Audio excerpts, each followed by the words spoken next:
এখন আমার এমন অবস্থা, আমার আব্বু আম্মু আমার পড়াতে চায় না।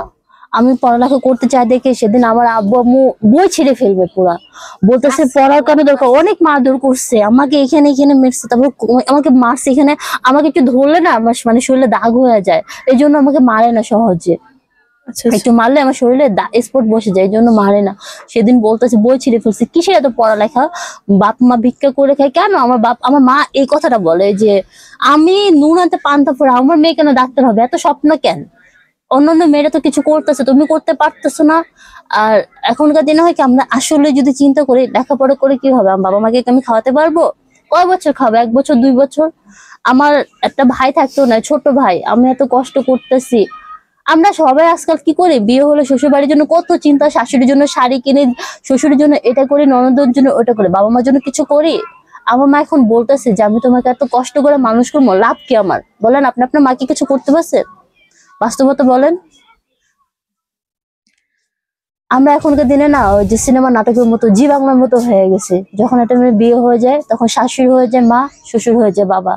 নিজের বাপ মা খেলো না খেলো, পড়লো না পড়লো দেখার বিষয় মনে করি না। জীবনটাই কষ্ট। আমরা না মুসলিম ধর্ম, আমরা না বিশ্বাস করি মায়ের পায়ের নিচে জান্নাত। সেটা কি শুধু আনম্যারিড পর্যন্ত জান্নাত থাকে? ম্যারিডের পর কি বাবা মার প্রতি কোনো দায়িত্ব থাকে না, কোনো কর্তব্য থাকে না? সমাজ এরকমই দাঁড়াইছে যে দায়িত্ব শুধু থাকবে ছেলেদের, মেয়েদের দায়িত্ব সব শ্বশুর বাড়ি এবং স্বামীর প্রতি।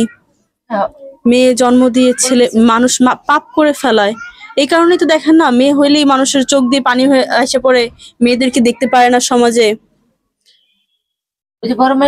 ভুল। আমরা যার যার একটা ছেলে নেই তার মেয়েকে ছেলে হতে হবে, তার মেয়েকে সবকিছু হতে হবে। সমাজ তো মানবে না, আমাদের বর্তমান সমাজ এবং আমাদের নিজেদের মানসিকতাও তো নাই তেমন। আপনার কয়টা বোন? 3টা বোন। 3টা বোনের মধ্যে বাকি 2টা বোন কি করেছে? মানতে পেরেছে? দেখছে আপনার বাবা মাকে? কিছু করে নাই। না, আমার অনেক কষ্ট লাগে, আমার মন মানসিকতা অন্যরকম। আমি চাই, মানুষ তো অনেক বিলাসিতা করে না। আমি আমার মাকে না ভালো একটা ক্যাফে খাইতে চাই, আমি আমার মাকে একটা শাড়ি দিতে চাই। আমার মার অনেক গহনা ছিল একটা সময়, এগুলো বিক্রি করে একটা গ্রামে ছোট্ট একটা জায়গা কিনছিল। কিন্তু আমাদের ভাগ্য এত খারাপ, আমাদের আপন লোক আমাদেরকে আমাদের বাড়িটাও থাকতে দিচ্ছে না। আমাদের আপন লোক আমাদের গ্রামের বাড়িটাও আমাদের থাকতে দিতেছে না। আমার বাবা মাকে মারধর করতেছে, আমার আম্মুকে অনেক মারধর করতেছে। মানে আমাদের অনেক মানুষের আর্থিকতা ধরছে, মানুষ আমাদের পিছনে শত্রুতা করতেছে, অনেক কিছু। আমাদের গ্রামে ছোট্ট একটা বাড়ি করছি, সে বাড়িটা আমাদের থাকতে দিতেছে না মানুষে। আমার নিজের আপন মামা আমাদের কি বলে 2024 সালের নভেম্বর 11 তারিখ আমার বাবা মাকে খাবার ওষুধের সাথে ঘুমের ওষুধ মিশায়া খাওয়াই দিছে। তারপর আমাদের বাড়িতে গেট খুলে সে বাড়ি থেকে আলমারি ভেঙে টাকা ছিল 10,000, স্বর্ণ ছিল, এগুলো নিয়ে গেছে। কিচ্ছু বলা যায় না, পুলিশ মামলা এত কিছু করলাম, কেউ ধরতেছে না আমাদের টাকা নাই বলে।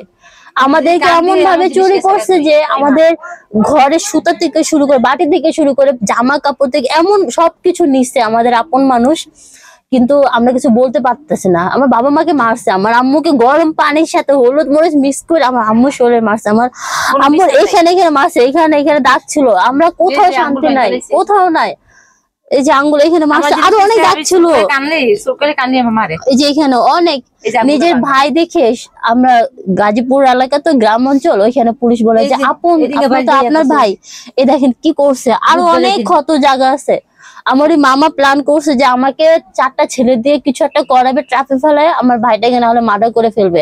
আমার বাবা মা তো, আমরা যদি মরে যাই তাতে প্ল্যান, ভাই একটা মেয়ে একটা ছেলে যদি মারা যায় কি খাবে সম্পদ? বাবা মা শোকে এমনি মারা যাবে। আমাদেরকে মানুষ সব দিক থেকে কষ্ট দিতেছে, সব দিক থেকে। কি দোষ আপনাদের? আপনাদের কি দোষ? সবাই তো না, আমি একটু ভালো ছিলাম, ভালো ছিলাম যে আমাদের এরকম অবস্থা ছিল না। সুখে থাকছিলেন আগে অনেক বেশি, এই সুখটাই হচ্ছে আপনাদের সবথেকে কাল। আমি আল্লাহ কই, তেমন সবাই তো না, আমি ভালো ছিলাম।